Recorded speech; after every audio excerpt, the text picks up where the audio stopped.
Gabriel, le lutin de Noël.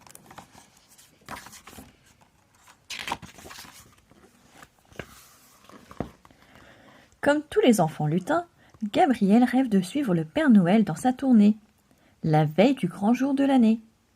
Mais le vieil homme s'y est toujours opposé, en disant qu'il ne voulait pas faire de jaloux ou qu'il avait trop de jouets à emporter.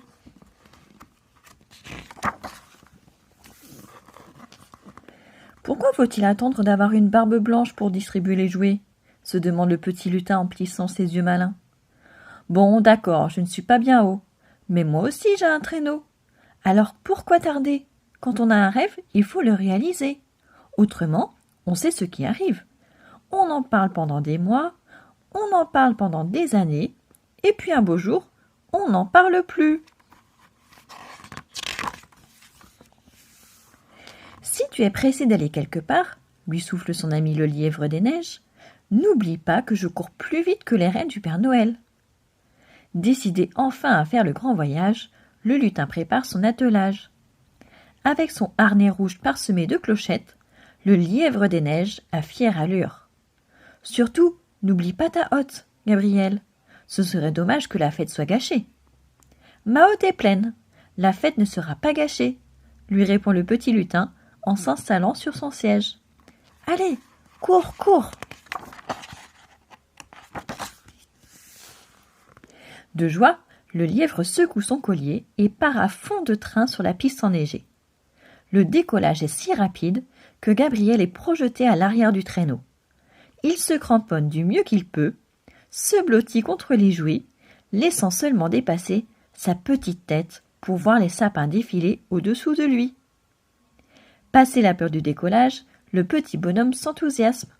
Je monte, je descends, je tourne, je vire. Oh, comme c'est amusant!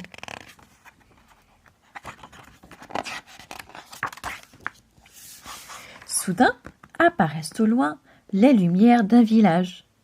Le lièvre des neiges ralentit sa course, amorce sa descente, puis, tout doucement, pose le traîneau sur le toit de la première maison.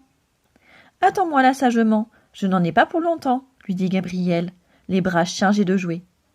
Comme le ramoneur, mon chemin passe par la cheminée.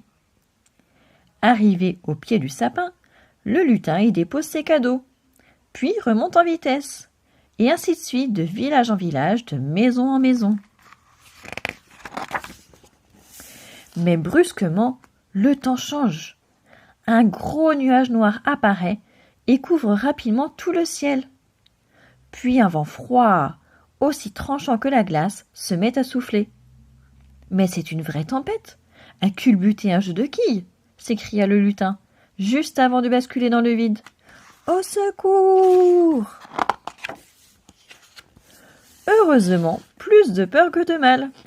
La neige a amorti la chute de Gabriel, qui se relève aussitôt pour remonter sur son traîneau. Mais lièvre et traîneau ont disparu dans la nature. « Oh mon Dieu !» se dit Gabriel, en partant à leur recherche. « Si je ne les retrouve pas, les enfants n'auront pas de jouets et la fête sera gâchée. » En route, il croise un bonhomme de neige. « Oh, bonhomme, vous avez vu passer un traîneau dans le ciel ?»« Bien sûr que je l'ai vu. Il s'est posé là-bas au fond du jardin, après avoir perdu une partie de son chargement. Tiens, je ne te mens pas, regarde, j'ai failli recevoir ce paquet sur le coin du chapeau. »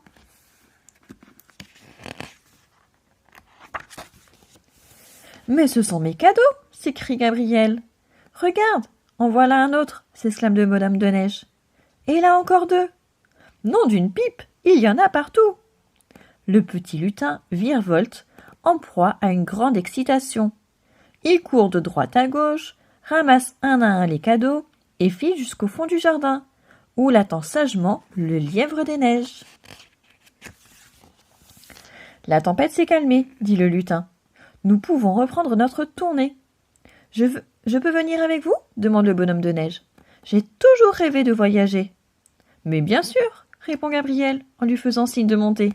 « Quand on a un rêve, il faut le réaliser au plus vite. » Une fois le bonhomme de neige assis à ses côtés, l'équipage se remet en route. Il va de village en village, de maison en maison, jusqu'à ce que la hotte du lutin soit vide. « Oh, c'est déjà fini !»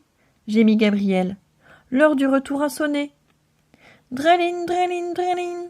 Le lièvre des neiges secoue son collier et reprend son envol. « Dans le fond, je ne suis pas fâché de rentrer à la maison, » dit Gabriel en bâillant bruyamment. « Il est tard et je tombe de sommeil. » Pendant ce temps-là, le Père Noël commence à tourner. Mais partout où il passe, les jouets ont déjà été distribués. « Je parie que c'est encore Saint-Nicolas qui cherche à me doubler, » grommait le vieux bonhomme en forçant l'allure. « Me faire doubler par un vieillard, ah ça non, jamais !»